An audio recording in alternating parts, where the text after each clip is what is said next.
السلام علیکم ورحمۃ اللہ وبرکاتہ۔ اعوذ باللہ من الشیطان الرجیم، بسم اللہ الرحمن الرحیم۔ هل اتاک حدیث الغاشیہ، صدق اللہ العلی العظیم۔ رب اشرح لی صدری ویسر لی امری واحلل عقدۃ من لسانی یفقہوا قولی، رب زدنی علما۔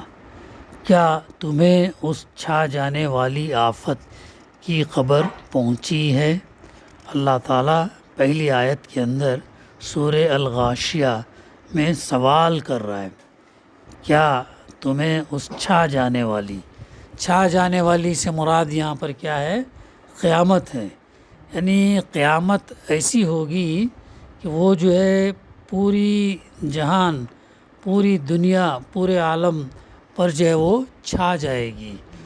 اس مقام پر یہ بات ہم کو یاد رکھنی چاہیے کہ مجموعی طور پر پورے عالم کے آخرت کا تذکرہ ہو رہا ہے۔ یہ سورہ غاشیہ جو ہے مکی صورت ہے، مکہ میں نازل ہے اور ابتدائی دور میں نازل ہے، شروع میں نازل ہے، جیسے سورہ علق، سورہ مدثر، سورہ مزمل، اس سے پہلے نازل ہے۔ اور ان صورتوں کے اندر جو ہے دو چیزوں، مکی صورتوں کے اندر دو چیزوں کا بہت زور دیا گیا ہے۔ ایک کیا ہے؟ توحید، یعنی ایک اللہ کی بندگی کرنا، اس کے ساتھ کسی اور کو شریک نہیں ٹھہرانا۔ ہاں، لا الہ الا اللہ، نہیں ہے کوئی معبود سوائے اللہ کے، اس کے ساتھ کسی اور کو شریک نہیں، اس کے اوپر زور دینا۔ دوسری چیز جو ہے آخرت۔ آخرت کیا ہے؟ موت بعد اللہ تعالیٰ دوبارہ ہم کو اٹھائے گا۔ یہ چیز ہمارا ایمان ہے، ہمارا یقین ہے۔ یہ دو باتوں کے اوپر مکی صورتوں کے اندر جو ہے زور دیا گیا۔ کیوں؟ اس لیے کہ وہ لوگ انکار کرتے تھے، وہ لوگ بات کو مان کر نہیں دیتے تھے، یہ جو ہے انکار کرتے تھے۔ تو اس میں سب سے پہلے جو لوگ غفلت میں پڑے ہوئے ہیں ان کو چونکانے کے لیے اچانک ان کے سامنے یہ سوال پیش کیا گیا کہ کیا تمہیں اس وقت کی خبر پہنچی ہے؟ ہاں، جب سارے عالم پر ایک چھا جانے والی کیفیت نازل ہوگی کر کے اللہ تعالیٰ سوال کر رہا ہے، اور جواب بھی اللہ تعالیٰ پھر اس کا وہ خود دیتا۔ تو پھر اس کے بعد دوسری آیت میں اللہ تعالیٰ فرماتا وجوہ یومئذ خاشعہ، کچھ چہرے اس روز خوفزدہ ہوں گے۔ اللہ کے رسول صلی اللہ علیہ وسلم کو دو صورتیں بہت محبوب تھی، سورہ اعلیٰ اور سورہ الغاشیہ۔ اکثر آپ عیدین کی نماز میں سورہ اعلیٰ پہلی رکعت میں اور سورہ غاشیہ دوسری رکعت میں پڑھا کرتے تھے، اور جمعے کی نماز میں بھی اکثر یہ دو صورتیں پڑھتے۔ ایون ابھی بھی حرم کے اندر یہ دو صورتوں کی تلاوت جمعے کے دن ہوتی ہے۔ اور یہ اس صورت کے اندر اللہ سبحانہ و تعالیٰ نے تمام انسانوں کو صرف دو گروہ میں تقسیم کیا ہے، دو گروہ۔ آج ہم دیکھتے ہیں نا، کچھ لوگ عیسائی ہیں، کرسچنس ہیں، کچھ لوگ مجوسی ہیں، پارسی آگ کو پرستش کرنے والے، کچھ بت پرست ہیں، مشرک ہیں، کتنے مذاہب ملتے ہیں، کتنے ازم ملتے ہیں، لیکن اس دن اللہ سبحانہ و تعالیٰ تمام انسانوں کو دو گروپ میں ڈیوائیڈ کرے گا، ایک ایمان والے اور دوسرا انکار کرنے والے۔ یہ ہے ڈویژن۔ آدم علیہ السلام سے لے کر آخری انسان جو پیدا ہوگا ان تمام کو اللہ تعالیٰ دو گروہ میں۔ تو ان دو گروہوں کے جو اعمال ہیں، ان کا جو انجام ہونے والا ہے، اس پر اللہ سبحانہ تعالیٰ نے اس کے اندر رہنمائی کی۔ پہلے ان لوگوں کا تذکرہ کر رہا اللہ تعالیٰ، وجوہ یومئذ خاشعہ، کچھ چہرے اس روز خوف زدہ ہوں گے، ڈرے ہوئے ہوں گے۔ قیامت کا منظر تو بھیانک ہوگا، جیسے سورہ تکویر میں، سورہ انفطار میں، سورہ انشقاق کے اندر، سورہ القاریہ کے اندر، سورہ زلزال کے اندر اللہ سبحانہ تعالیٰ نے ان کے مناظر کا تذکرہ کیا ہے۔ تو کچھ چہرے، انسان کہنے کے بجائے اللہ تعالیٰ چہروں کا تذکرہ کیا ہے، یعنی انسان کے جسم کی نمایاں ترین چیز کیا ہے؟ اس کا چہرہ ہے۔ اگر کسی کو پہچاننا ہے تو ہم کس سے پہچانتے؟ چہرے سے پہچانتے. اسی لیے انگریزی میں کہاوت ہے نا، face is the index of the mind. چہرہ جو ہے انسان کی پرسنالٹی کو بتاتا ہے. ایک غمگین چہرہ، ایک آسودہ چہرہ، پریشان والا چہرہ، بیمار والا چہرہ، تکلیف زدہ چہرہ اس کا الگ رہتا ہے. اور خوش خرم ہے، خوشی ہے، اچھی اس کے اوپر رونق ہے، اس کا چہرہ الگ رہتا ہے. تو یہاں پر جب یہ قیامت جو برپا ہوگی تو ایسا بھیانک مناظر ہوں گے وہ. تو اس دن جو انکار کرنے والوں کا تذکرہ اللہ تعالیٰ نے پہلے کیا ہے، جو کافرین ہے، جو حق کو نہیں مانے، جو ایمان نہیں لائے، ان لوگوں کے بارے میں اللہ تعالیٰ پہلے بتا رہا ہے کہ کچھ چہرے اس روز خوف زدہ ہوں گے، ڈرے ہوئے ہوں گے، اور ان کا ڈر ان کی چہروں سے ظاہر ہوگا. قرآن مجید میں ایک جگہ بتایا کہ لوگ مدہوش ہوں گے، ایسا لگے گا کہ وہ شراب پیے ہوئے ہوں گے، لیکن وہ حقیقت میں مدہوش نہیں ہوں گے، بلکہ خوف کی کیفیت ان کے اوپر طاری ہوگی، یہ بتایا. پھر اس کے بعد ان کا نتیجہ کیا ہوگا، وہ کیسے ہوں گے؟ عاملۃ ناصبہ تصلیٰ نارا حامیہ تسقیٰ من عین آنیہ. سخت مشقت محنت کر رہے ہوں گے، سخت تکلیف میں ہوں گے، اور تھکے جاتے ہوں گے، اور شدید آگ میں جھلس رہے ہوں گے. یہ ہوگی کیفیت ان کی. جو انکار کرنے والے ہوں گے، چہرہ خوفزدہ، سخت مشقت کر رہے ہوں گے، تھکے جاتے ہوں گے، شدید آگ میں جل رہے ہوں گے. اور تیسری چیز یہ بتائی جا رہی، کھولتے ہوئے چشمے کا پانی انہیں پینے کو دیا جائے گا. پیاس لگیں گی تو کیا دیا جائے گا وہاں پہ؟ گرم پانی دیا جائے گا. پیاس لگے گی تو اور دوسرے مقامات پر اللہ کے رسول صلی اللہ علیہ وسلم حدیث ہم کو یہ بتاتی کہ خون، پیپ اور دوسری چیزیں جو ان کو پینے کو دی جائیں گی. ظاہر ہے گرم پانی ایک دم پی سکتے کہ ہم لوگ نہیں پی سکتے، یہ چیز دی جائے گی. اور یہ دیکھو اللہ تعالیٰ ان لوگوں کا تذکرہ کر رہا جن کا فیصلہ جہنم ہو چکا. کھولتے ہوئے چشمے کا پانی انہیں پینے کو دیا جائے گا. پھر لیس لہم طعام الا من ضریع لا یسمن ولا یغنی. اور خاردار سوکھی گھاس کے سوا کوئی کھانا ان کے لیے نہ ہوگا. کیا ہوگا کھانے کے لیے؟ اب یہاں کھانے میں کیا کھاتے ہم لوگ؟ روٹی کھاتے، چاول کھاتے، فروٹس کھاتے، یہ سب چیزیں کھاتے. کھانا کھاتے کیوں ہیں؟ اس لیے کھاتے ہیں تاکہ ہم کو اس سے ہم موٹے بنیں، تاکہ ہم کو اس سے انرجی ملے، تاکہ ہم اس کے ذریعے سے کام کر سکیں، ہم چل سکیں، ہم کھیل سکیں. یہ سب چیزوں کے لیے کھانا کھاتے ہیں، پانی پیتے ہیں. لیکن یہ وہ چیز ہوگی اللہ تعالیٰ بتا رہا ہے کہ نہ موٹا کرے گی اور نہ بھوک مٹائے گی. اور قرآن مجید میں جو ہے کہیں فرمایا گیا جہنم کے لوگوں کو زقوم کھانے کے لیے دیا جائے گا. زقوم کیا ہے؟ زقوم آگ کے اندر پیدا ہونے والا درخت ہے، یہ کھانے کے دیا جائے. آگ کے اندر بھی درخت ہو سکتا، لیکن وہاں جہنم کے اندر ہوگا، اسے زقوم کا درخت کہا گیا.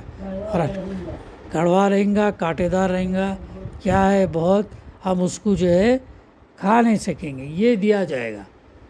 نہ پانی کو، نہ پیاس بجھانے کے لیے پانی ملے گا بھی تو گرم پانی ملے گا، کھولتا ہوا پانی ملے گا، پیپ ملے گا، یہ چیز ملے گا.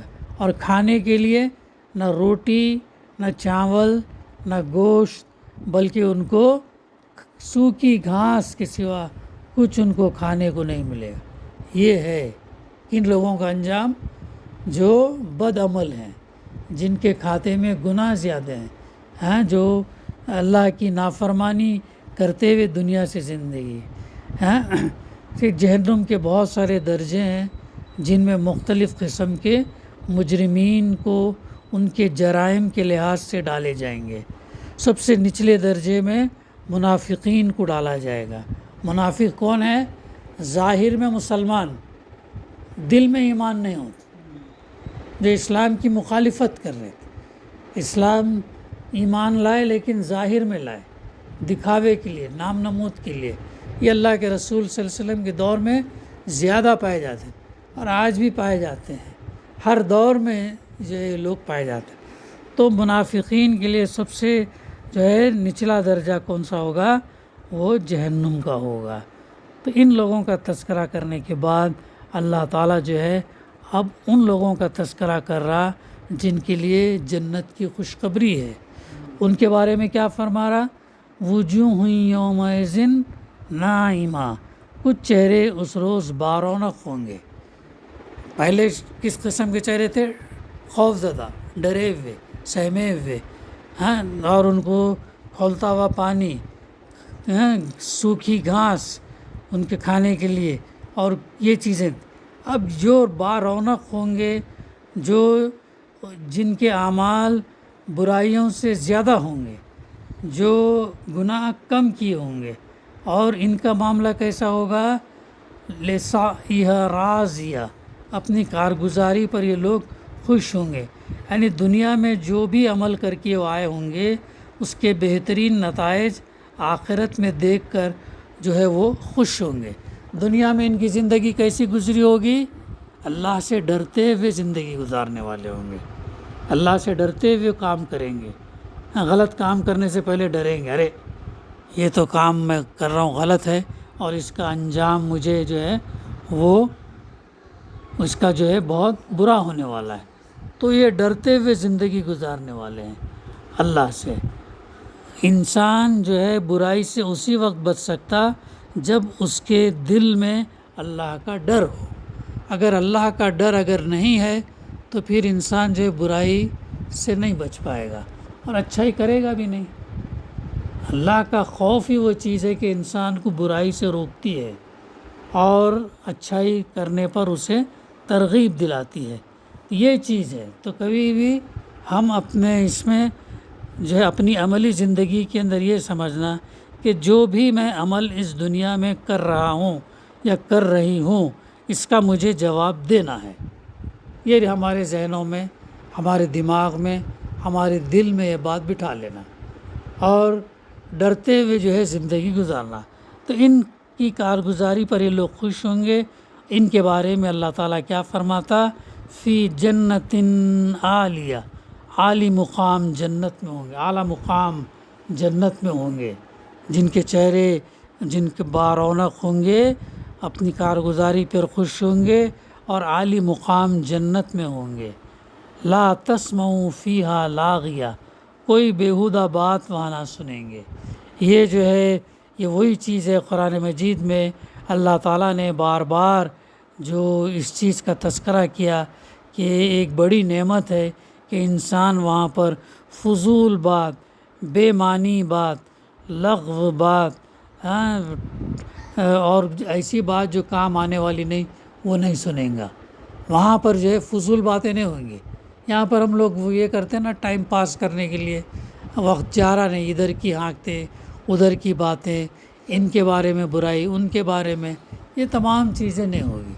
جنت میں جو بھی جائے گا اللہ تعالیٰ ان کے دلوں کے اندر سے کینہ، کپٹ اور دل کے جو امراض ہے، چغلی اور تمام چیزیں نکال کر اللہ تعالیٰ ان کو جو ہے ڈالے گا۔ تو اس کے علاوہ اللہ تعالیٰ وہاں پر ان کا تذکرہ کر رہا، فیہا عین جاریہ، اس میں چشمے رواں ہوں گے، فیہا سرر مرفوعۃ واکواب موضوعۃ ونماریق مصفوفۃ وزرابی مبثوثہ۔ تو اب یہ جنت کا تذکرہ اللہ تعالیٰ جنت کی نعمتوں کے بارے میں قرآن مجید میں مختلف آیتوں کے ذریعے سے بتایا گیا، لیکن بہت محدود ہے۔ لیکن جنت بہت وسعت ہے، بہت بڑی ہے، انسان کا ذہن، انسان اس کے بارے میں سوچ نہیں سکتا کتنی اس کے اندر جو ہے وسعت ہے کر کے۔ تو ان کے بارے میں اللہ تعالیٰ فرما رہا چشمے رواں ہوں گے، پانی کا چشمہ، دودھ کا چشمہ، شہد کا چشمہ، یہ تمام چیزیں اسے جو ہے جب اس کا من چاہے تب اس کے جو ہے وہ حاصل کر کے گا۔ پھر اس کے اندر اونچی مسندیں ہوں گی، ساغر رکھے ہوئے ہوں گے، گوتکیوں کی قطاریں لگی ہوں گی، اور نفیس فرش جو ہے بچھے ہوئے ہوں گے۔ یہ ہے وہ انعام ان لوگوں کے لیے جو دنیا میں اللہ سے ڈرتے ہوئے اپنی زندگی گزارتے رہے، جن کے اعمال نیک زیادہ ہوں گے، جو ایمان یقین کے ساتھ لائے ہوں گے۔ ایمان اور عمل صالح یہ وہ چیزیں ہیں جو انسان کو جنت میں لے جائیں گا، تو اسی لیے اسے کوشش کرنا جمع کرنے کی، اپنے اعمال کو، اپنے نیکیوں کو بڑھانے کے لیے، کیونکہ جنت میں نہ ڈالر کام آئے گا، نہ روپیہ کام آئے گا، نہ سونا کام آئے گا، نہ چاندی، کوئی چیز کام نہیں آئے گی۔ وہاں پہ نیکی کام آئے گی، اور گناہ ہے تو گناہ چاہیے، اس سے نیکی کا انجام جنت اور برائیوں کا، گناہ کا انجام دوزخ۔ تو کیا چیز ہم کو جمع کرنا چاہیے؟ نیکی جمع کرنا چاہیے، نیکی ایمان اور عمل صالح سے جمع کرنا، اور نیت مدار نیت پر ہے، اور اچھی نیت۔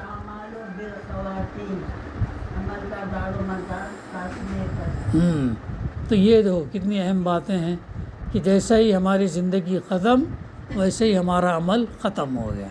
عمل اس وقت کر سکتے جب تک ہم زندہ ہیں، جب تک ہماری روح، جب تک ہم بول سکتے ہیں، عمل ہاتھ پیر مار سکتے ہیں، اس وقت تک عمل گئے۔ عمل ختم ہو گیا، یہ ساری زندگی ختم ہو گئی تو عمل ختم ہو گیا، ہمارا حساب کتاب کا جو کھاتا کلوز ہو جائے گا۔ تو لہٰذا ہم کو جمع کیا کرنا چاہیے؟ نیکیاں جمع کرنا چاہیے، اللہ سے گناہوں کی بخشش مانگتے رہنا چاہیے، اور اچھے اعمال کرتے رہنا چاہیے۔ اب اس کے بعد اللہ تعالیٰ آخری آیتوں میں کیا فرما رہا ہے؟ افلا ینظرون الی الابل کیف خلقت۔ اگر یہ لوگ ایمان نہیں لاتے، اگر یہ لوگ آخرت کو نہیں مانتے، تو کیا یہ اونٹوں کو نہیں دیکھتے کیسے بنائے گئے؟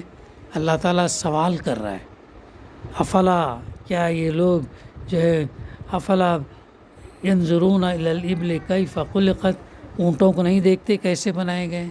کیا یہ آپ بن کر آ گئے اس صحرا کے مقام پر، جہاں اس وقت نہ کیا تھا، نہ بائک تھی، نہ موٹر تھی، نہ پلین تھا، نہ ٹرین تھا۔ سفر کرنا ہو تو کس سے سفر کرتے؟ اونٹ سے سفر کرتے، اور بخوبی واقف تھے۔ اور اونٹ کے اندر اللہ تعالیٰ نے جو صفات رکھی گھوڑے کے اندر بھی نہیں ہے۔ صحرا کے اندر، ریگستان کے اندر اونٹ جو ہے بہت تیزی سے دوڑتا ہے، اس کے پیر پھنستے نہیں ہیں ریت کے اندر، بلکہ جلدی جلدی ڈالتا ہے نکالتا ہے، تیز ہوتا ہے سفر، اور اس کا دودھ پیتے۔ اور اگر سفر کے دوران پانی کی قلت ہوئی تو اسے ذبح کر کے اس کا گوشت کھاتے، اور کوہان جو ہے اس کے اندر پیٹھ کے اوپر جو ایسا نکلا ہوا حصہ ہے نا، اس کے اندر پانی کی ٹانکی ہے، 15 گیلن پانی جمع کرتا ہے وہ، 15 گیلن۔ جب بھی اسے پیاس لگتی وہ پانی اس میں سے نکال کے پیتا۔ 15 دن تک پانی نہیں ملے تو بھی زندہ رہتا ہے، 15 دن تک۔ تو یہ لوگ کیا کرتے تھے؟ اس کو ذبح کرتے، وہ کوہن میں کا پانی لے کے یہ لوگ پیتے تھے۔ پانی کہیں بھی نہیں مل رہا، اونٹیں اتنے ہیں، تو ایسا۔ تو یہ چیزیں کیا تم کو دکھائی نہیں دیتی کہ یہ کیا اپنے آپ بن گئے؟ تو کیا اس کا پیدا کرنے والے کو تم نہیں پہچانتے؟ کون ہے اس کو پیدا کیا؟ اور اس صحرا کے مطابق ان کے اندر وہ خصوصیات ڈالیں، کون ہے وہ؟ اللہ کی یہ نشانیاں ہیں، نشانیوں کے ذریعے سے انسان اللہ کو جان سکتا ہے، پہچان سکتا ہے۔ اب یہاں پہ اونٹ دکھتے کہ نہیں دکھتے؟ یہ زیادہ کر کے صحرا میں دکھتے، راجستھان میں دکھتے، جہاں پر یہ ہے ریت ہے، یہ ریت کے مقام پر۔ تو ایسی خصوصیت کے ساتھ اللہ تعالیٰ نے یہ تمہارے استعمال کے لیے کیا تم اس کے اوپر غور کر کے تم سبق و عبرت نصیحت نہیں لیتے کہ جس نے اس کو پیدا کیا وہ ہم کو دوبارہ کیوں نہیں پیدا کر سکتا کر کے سبق نہیں لے سکتے؟ سوال کر رہا ہے۔ یہ نشانی اللہ تعالیٰ یاد دلا رہا ہے۔ دوسری نشانی کیا بتا رہا اللہ تعالیٰ؟ وَإِلَى السَّمَاءِ كَيْفَ رُفِعَتْ، آسمان کو نہیں دیکھتے کیسے اٹھایا گیا؟ یہ جو آسمان جس کے نیچے ہم اپنے گھر بنا رہے ہیں، سفر کر رہے ہیں، چلتے ہیں، دوڑتے ہیں، کاروبار کرتے ہیں، ہاں، تو کیا اس آسمان کو نہیں دیکھتے؟ کیسے ہم نے اس کو اوپر اٹھایا، کوئی دراڑ نہیں ہے، کوئی کریک اس کے اندر نہیں ہے، کوئی جو ہے اس کے اندر سپورٹ نہیں ہے، کیسے ہم نے اس کو بنایا ہے؟ کیا اس کے اوپر غور نہیں کرتے؟ آسمان بھی بہت بڑی نشانی ہے۔ آسمان کہاں جا رہے؟ تو آسمان کی دوسری نشانی تو یہ جو ہے نشانیاں اللہ تعالیٰ قرآن مجید میں اس لیے بار بار تذکرہ کرتا تاکہ انسان اس سے جو ہے سبق حاصل کرے، نصیحت حاصل کرے، عبرت حاصل کرے، ہاں، تدبر، غور فکر کر کے اللہ کو جان سکے، اللہ کو پہچان سکے۔ اس لیے اللہ تعالیٰ نشانیوں کا تذکرہ کرتا۔ تیسری نشانی اللہ تعالیٰ تذکرہ کر رہا، وَإِلَى الْأَرْضِ كَيْفَ سُطِحَتْ، اور زمین کو نہیں دیکھتے کیسے بچھائی گئی؟ زمین کو نہیں دیکھتے؟ اسی زمین پر ہم بستے ہیں اور اسی زمین پر زندگی گزارتے ہیں، اور انتقال ہونے کے بعد اسی زمین کے اندر جو ہے دفن کرتے ہیں۔ آدم علیہ السلام سے لے کر آخری انسان، تمام انسان جو ہے اس کے اندر انتقال ہونے کے بعد ان کو کتنی کیپیسٹی ہے زمین کی، ہاں، کتنے لوگوں کو، کروڑوں انسان ہیں، ان تمام کو یہ زمین کے ذریعے سے ہی رزق مل رہا ہے، اسی سے کھانا پینا حاصل کر رہے، میوے حاصل کر رہے، اور اسی میں جو ہے پھر دوبارہ انسان کو پلٹ کر جانا ہے، اور اسی زمین کے اس سے جو ہے نکل کر آنا ہے۔ سورہ زلزال کے اندر فرمایا نا کہ زمین اپنے اندر کے بوجھ نکال کر باہر ڈال دے گی قیامت کے دن۔ تو اس کے اندر تین چیزیں مفرد، ایک تو زمین گواہی دے گی، اللہ کے رسول صلی اللہ علیہ وسلم کی حدیث بھی ہے، ہر بندے اور بندی کے بارے میں گواہی دے گی کہ یہ اس نے میرے پیٹھ پر کب، کہاں، کیا عمل کیا تھا، یہ بتائے گی۔ زمین اس دن بولے گی فلاں انسان فلاں وقت فلاں کام کیا تھا، فلاں، یہ ریکارڈ کرے گی۔ تو آپ صلی اللہ علیہ وسلم نے فرمایا ذرا زمین سے بچ کر رہنا، یہ تمہاری گواہی دے گی، سمجھ رہے؟ تو زمین کو پھر زمین یہ بھی بارہ ہمارے سامنے آئے کہ زمین اپنے محور پر، اپنے ایکسس پر، ہاں، کتنی اسپیڈ سے گھومتی ہے؟ 1000 کلومیٹر پر گھنٹے کی رفتار سے اپنے محور پر گھومتی ہے، اور سورج کے اطراف جو چکر لگاتی ہے تقریباً 45,000 کلومیٹر ایک آور کے اندر لگاتی۔ اندازہ لگاؤ، ہم ٹرین میں سفر کرتے 60 کلومیٹر 80 کلومیٹر میکسیمم جاتی ہیں ٹرینیں، راجدھانی وغیرہ 110 120 جاتی ہیں۔ بلٹ ٹرین جو بھی چائنا میں ہے، فرانس میں ہے، جاپان میں ہے، وہ 400 کلومیٹر۔ اور یہ زمین 3 حصے پانی، ایک حصہ مخلوقات، نباتات، چرند پرند، ان کو لے کر اتنی رفتار سے اپنے محور پر، اپنے ایکسس پر گھوم رہی، اور پھر جو ہے سورج کے اطراف چکر کاٹ رہی۔ کون ہے اس کو سنبھالے ہوئے؟ کون سا ڈرائیور ہے جو اس کو چلا رہا ہے؟ کون اس کو ڈائریکشن دے رہا ہے؟ تو یہ انسان اگر ان چیزوں کو غور کرے تو اللہ سبحانہ و تعالیٰ کی وحدانیت، اس کی قدرت، اس کی نشانیاں ہمیں جو ہے ہدایت کی طرف لے کے جاتی ہیں۔ ان نشانیوں کے ذریعے سے ہم اپنے ایمان کو مضبوط کرنا، ایمان کو اپنے دل میں داخل کرنا، اور اس یقین کے ساتھ عمل کرنا کہ اللہ تعالیٰ ہم کو جو اس کا اجر دیں گا کریں گے۔ تو اس کے اوپر کیا تم غور نہیں کرتے؟ آج سائنس اتنے تحقیقات، انکشافات کے بعد حیرت انگیز نشانیوں کا، اس وقت تو اللہ تعالیٰ، اس وقت تو علم اتنا پروان نہیں چڑھا تھا، اس وقت ان کو غور کرنے کے لیے کہا گیا۔ آج انسان ان آیتوں کی روشنی میں جتنا غور کرے گا، گوگل کے اوپر زمین، کھجور، اونٹ، اور یہ جو آسمان کو اگر کلک کر کے دیکھیں تو حیرت انگیز نشانیاں ہیں۔ ان نشانیوں کے ذریعے سے اپنے ایمان کو مضبوط کرنا، یہ ہے۔ تو یہ بار بار اللہ تعالیٰ اس کا تذکرہ کرتا۔ پھر ایک اور نشانی رہ گئی، وَإِلَى الْجِبَالِ كَيْفَ نُصِبَتْ، پہاڑوں کو نہیں دیکھتے کہ ہم نے کیسے ان کو جمائے؟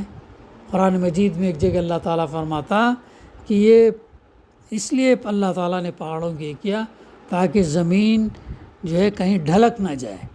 اب تحقیق ہم کو کیا بتاتی؟ زمین کے اوپر سپیس ہے، اسپیس کے اندر یہ جو ہے اتنی رفتار سے گھوم رہی ہیں، کہیں ڈھلک نہ جائے کر کے اللہ تعالیٰ نے پہاڑوں کو میخوں کے ذریعے سے جو ہے ان کو گاڑ دیا۔ جتنی ہم ہائٹ پہاڑ کا دیکھتے اس سے زیادہ ہائٹ زمین کے نیچے ہے۔ کیا یہ نشانی کو غور نہیں کرتے؟ تو یہ 4 نشانیوں کا اللہ تعالیٰ نے اس صورت کے اندر تذکرہ کیا۔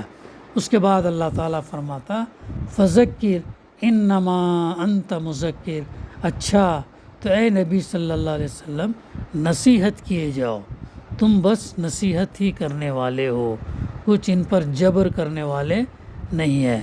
تو یہ اللہ کے رسول صلی اللہ علیہ وسلم کو تسلی دی جا رہی، اگر یہ لوگ ایمان نہیں لاتے تو مت لانے دو، انتظار کرو دوسرے مقامات، ان کو بھی انتظار کرو، ہم بھی انتظار کریں گے، نہیں لاتے تو مت لانے دو، لیکن نصیحت کیے جاؤ، نصیحت کرتے رہو۔ قرآن مجید ایک اور جگہ فرمایا نصیحت وہی لوگ مانتے ہیں جو اللہ سے ڈرنے والے ہیں، اللہ سے ڈرتے ہیں عذاب کے دن سے، قیامت کے دن سے، اور اپنے اعمال سے کہیں یہ اعمال مجھے جہنم میں نہ لے جائے۔ تو ڈرنے والے مومنین وہی لوگ جو ہدایت حاصل کریں، جو اللہ سے ڈرتا نہیں پھر اس کے لیے کیا ہے، یہ بات بتائی جا رہی۔ تو اے نبی صلی اللہ علیہ وسلم نصیحت کیے جاؤ۔ پھر ایک جگہ فرمایا کہ تم داروغہ بنا کر نہیں بھیجے گئے، اور یہاں پہ فرمایا جا رہا کہ نصیحت کیے جاؤ، کچھ ان پر زور زبردستی کرنے والے نہیں ہیں۔ تو یہ آپ صلی اللہ علیہ وسلم سے جب یہ کہا جا رہا یہ پیغام تم لوگوں تک پہنچا دو، زبردستی مت کرو، تمہارا کام ہے پہنچانا، ہدایت دینا اللہ کا کام ہے۔ اللہ کے رسول صلی اللہ علیہ وسلم کے چچا کا جب انتقال ہوا تو آپ صلی اللہ علیہ وسلم نے کتنا ان سے کہا اے چاچا جان کم سے کم آپ میرے کان میں کلمہ پڑھیے، میں جو ہے گواہی دوں گا کہ آپ جو ہے کلمہ پڑھے گے۔ لیکن چاچا کا جواب کیا تھا؟ چاچا نے کہا کہ لوگ کیا بولیں گے؟ لوگ یہ بولیں گے کہ آخر وقت میں چاچا نے بھتیجے کی باتوں میں آ کر اپنے آبائی دین کو چھوڑ کر محمد صلی اللہ علیہ وسلم کا دین اختیار ہے، ایمان نہیں لائے۔ آپ کو بہت تکلیف ہوئی، 40 سال تک محنت کرے، بولتے گئے، حالانکہ اپنی آنکھوں سے دیکھا قرآن مجید کی آیت اتر رہی ہیں، صحابہ کے اندر تبدیلی، ان نشانیوں کا تذکرہ، اتنا سب کوشش کرے۔ اللہ کے رسول صلی اللہ علیہ وسلم موجود ہیں، آپ کی پوری زندگی نمونہ ہے، آئیڈیل ہے، وہ سب دیکھتے ہوئے بھی وہ ایمان نہیں لائے۔ تو اللہ تعالیٰ نے کیا فرمایا نبی صلی اللہ علیہ وسلم آپ کے ذمے بات پہنچا دینا، ہدایت دینا ہمارے ذمے، ہم جس کو چاہیں گے ہدایت دیں گے، جس کو چاہیں گے نہیں دیں گے، اور ہدایت انہیں کی ملتی جو کوشش کریں گے، اس راستے میں اپنے آپ کو ڈالیں گے۔ اب 2 راستے ہیں میرے سامنے، اب اپنے آپ کو جب ہم اللہ سے ڈرنے والے ہیں تو ہم اچھے راستے پر ہی اپنا قدم رکھیں گے نا، اگر نیڈر ہے تو پھر غلط راستے پہ کریں گے۔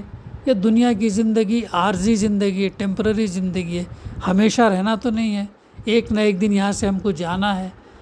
تو جب جانے کے بعد ابدی ہمیشہ والی زندگی آخرت کی زندگی ہے، جہنم میں گئے تو ہمیشہ رہنا ہے، جنت میں گئے تو ہمیشہ رہنا ہے، تو کون سا آپشن اچھا ہے؟ تو یہ عارضی زندگی کے فائدے غلط حاصل کرنے کے بجائے ابدی زندگی کے فوائدے صحیح عمل کر کے حاصل کریں گے تو یہ فائدے والا سودا ہے یا گھاٹے والا سودا ہے، اس پر ہمیں غور کرنا چاہیے۔ تو یہ اسی لیے ہم اپنی زندگی کا احتساب، انٹروسپیکشن لیتے رہنا، روز آیا میری زندگی قرآن مجید کے متعلق گزر رہی ہے، اللہ اس کے رسول کے تعلیمات کے مطابق گزر رہی ہے یا اس کے خلاف گزر رہی ہے؟ اگر خلاف گزر رہی ہے تو اپنے آپ کو سنبھالنا، اپنے آپ کو سدھارنا، اپنے آپ کو ان بری عادتوں سے دور ہونا، چھوڑ دینا، کس لیے؟ اللہ کو راضی کرنے کے لیے، اللہ کو خوش کرنے کے لیے، اور اس آگ سے بچنے کے لیے، قبر کے عذاب سے بچنے کے لیے۔ قبر کا عذاب سے ہی شروع ہو جاتا معاملہ، انسان اگر بد ہے، کہا گیا نا 3 چیزوں میں جلدی کرو، کون سی چیزیں ہیں؟ نماز میں جلدی کرو، جنازے میں جلدی کرو، نکاح شادی بیاہ میں جلدی کرو۔ کیوں؟ کہ اس لیے نماز تو وہ ہو گیا تو اس میں جلدی کرو، جنازے میں جلدی کرو اس لیے کہ میت ہے، اگر نیک میت ہے تو وہ کیا چاہے گی؟ مجھے اپنے مقام پر جلدی پہنچا دو، وہ نہیں چاہے گی کہ دیر کرو کر کے، جلدی مجھے آخرت کی منزل وہاں جانا ہے، اس لیے ہم کو جلدی کرنا ہے۔ اگر میت بد ہے، گنہگار ہے، تو گنہگار کی تم جو اس سے چھٹکارا حاصل کرو، تم جو اس کو اس کے مقام پر پہنچا کر جلدی چھٹکارا حاصل، دونوں صورتوں میں جلدی کرنا ہے، یہ ہے۔ تو نیک اس لیے اگر ہمارا ایمان، ہمارے عمل اچھے رہیں گے تو ہم چاہیں گے کہ اللہ جلدی سے ہم کو اس مقام پر پہنچا دے، اس لیے جلدی۔ شادی بیاہ میں اس لیے تاکہ بالغ ہونے کے بعد عمر اگر یہ ہو گئی تو جلدی اس لیے کرنا تاکہ ازدواجی زندگی، میریڈ لائف کی بڑی اہمیت ہے۔ ایمان آدھا، شادی ہونے کے بعد ایمان مکمل ہوتا ہے۔ شادی اس لیے جلدی کرنا تاکہ برائیوں سے بچے، غلط نگاہوں سے بچے، اور جو ہے ازدواجی زندگی ایک مرد اور عورت کے ملنے سے، نیک سنت طریقے سے نکاح کے بندھن میں آنے کے بعد جو ہے وہ ایک خاندان وجود میں آتا ہے۔ مرد اور عورت کے ملنے سے جو اولاد ہوتی ہے وہ ایک خاندان ہوتا ہے، اور ایسے خاندان مل کر سماج بنتی ہیں، اور اسے جلدی یہ کرنے سے، جلدی اگر یہ اولاد ہو تو اولاد جو ہے وہ اگر نیک ہے، صالح ہے تو وہ کام میں آتی ہے، اگر بد ہے، گناہ ہے تو پھر وبال بنتی۔ تو اگر جلدی اور کرنے سے فائدہ یہ ہے کہ اولاد جب بڑی ہوتی تو جو ہے بڑھاپے کے وقت جو ہے وہ سہارا بن سکتی ہے۔ تو یہ تمام چیزیں جو ہے، اور سب سے اہم چیز یہ کہ ہم اپنے کیریکٹر کو بچا سکتے ہیں، اپنے اخلاق کو سنوار سکتے ہیں، جلدی شادی کے اس میں آنے سے ادھر ادھر بہکتے نہیں ہیں۔ تو یہ تمام فائدے ہیں۔ تو اسلام کے اندر جو بھی قرآن کا پیغام ہو، اللہ کے رسول صلی اللہ علیہ وسلم کی تعلیمات ہوں، آپ صلی اللہ علیہ وسلم کی پوری زندگی ہمارے نمونہ، ان سب کے پیچھے سب سے زبردست لاجک ہے، ریشنل تھنکنگ ہے۔ یہ ہمیں ہو سمجھ میں آئے نہ آئے، لیکن یہ اس پر عمل کریں گے تو اس جو ہے فائدہ ہوتا ہے۔ شراب پین سے منع کیا گیا، حالانکہ کچھ چیز تھوڑا فائدہ ہے، لیکن فائدے سے زیادہ نقصان منع کیا ہے، منع کر۔ تو آنکھ بند کر کے ہم اسلام کی تعلیمات پر جب ہم عمل کرتے ہیں تو ہم کو بھی سکون ملتا ہے، اور جو ہے پھر خاندان کو بھی سکون ملتا ہے۔ اس کے خلاف جتنا ہم کام کریں گے، خود بھی پریشان، خاندان والے بھی پریشان رہتے ہیں۔ تو اللہ کے رسول صلی اللہ علیہ وسلم سے یہاں کہا جا رہا کہ اے نبی صلی اللہ علیہ وسلم، تم نصیحت کیے جاؤ، تم بس نصیحت ہی کرنے والے ہو، کچھ ان پر جبر کرنے والے نہیں، زور زبردستی نہیں ہے۔ لا اکراہ فی الدین، دین میں زور زبردستی نہیں ہے۔ ابراہیم علیہ السلام رکن یمنی ہے نا خانہ کعبہ، وہاں سے آواز لگائی آپ نے تو لوگ یمن میں آواز سنی ہوئی، آواز کیسے جائیں گی ادھر کر کے، یہ تھا۔ اللہ نے فرمایا کہ پہنچانا ہمارے ذمے ہے، ہدایت دینا ہمارے ذمے۔ تو میرا اور آپ سب کا کام کیا ہے کہ اس چیز کو پڑھنا، قرآن مجید کو پڑھنا، سمجھنا، عمل کرتے ہوئے جو ہم کو جتنا آتا، جیسا آتا، بات پہنچا دینا۔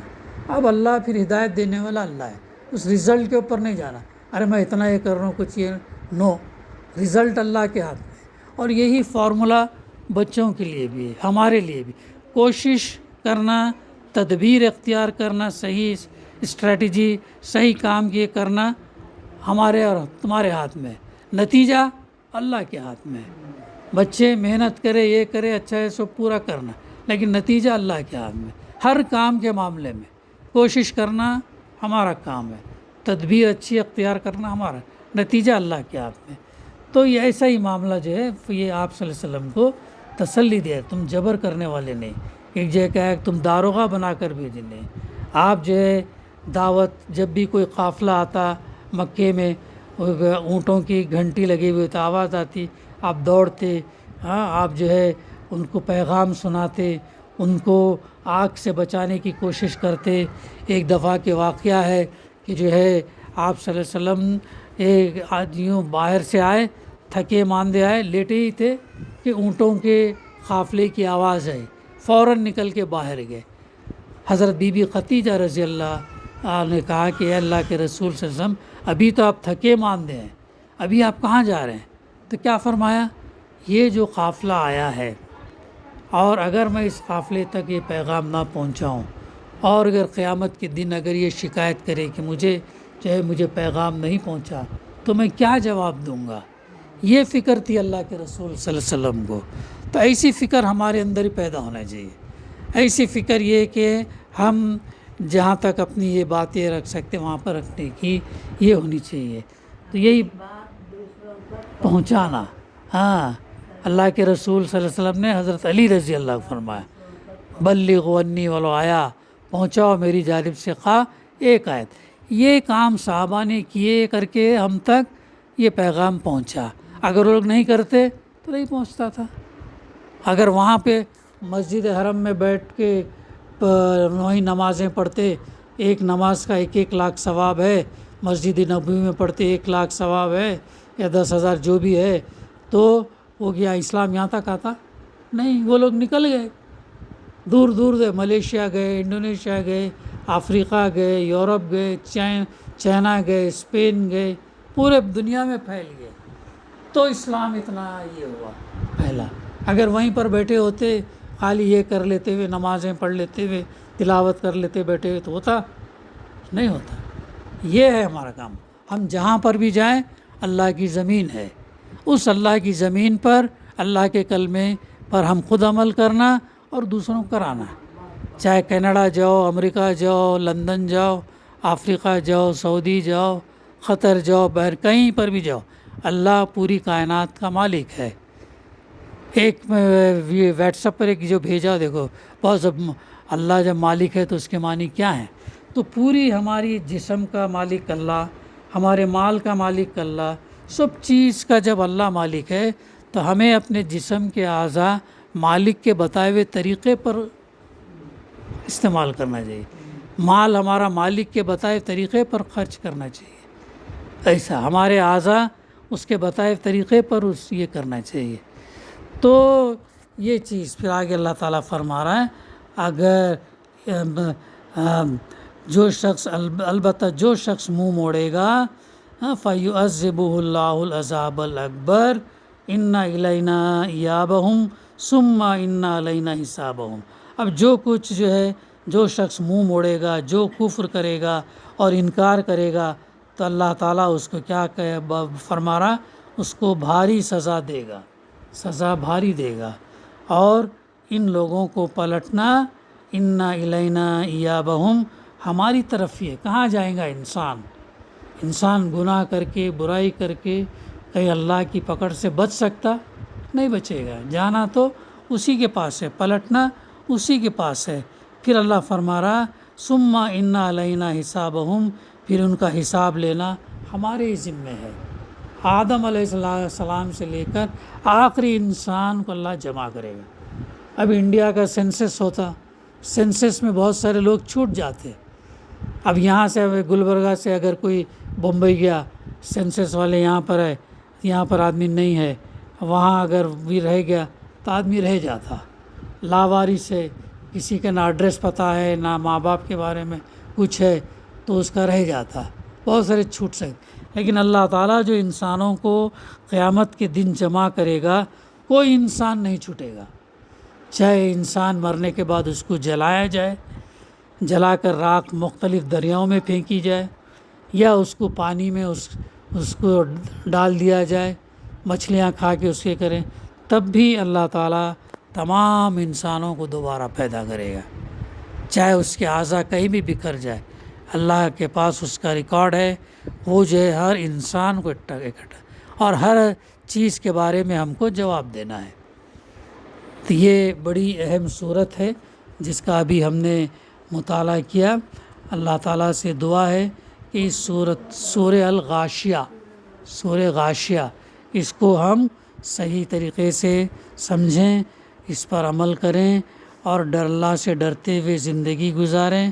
اللہ سے دعا کریں کہ اللہ تعالی ہم تمام کو جو ہے جہنم کے عذاب سے بچائے، اس سے بچا کر اللہ تعالی جنت میں داخلہ کرے جس کا اللہ نے وعدہ کیا ہے، اور ہم کو اس گروہ میں شامل کرے جس گروہ کے چہرے اس دن بارونق ہوں گے اور اپنی کارگزاری پر وہ خوش ہوں گے۔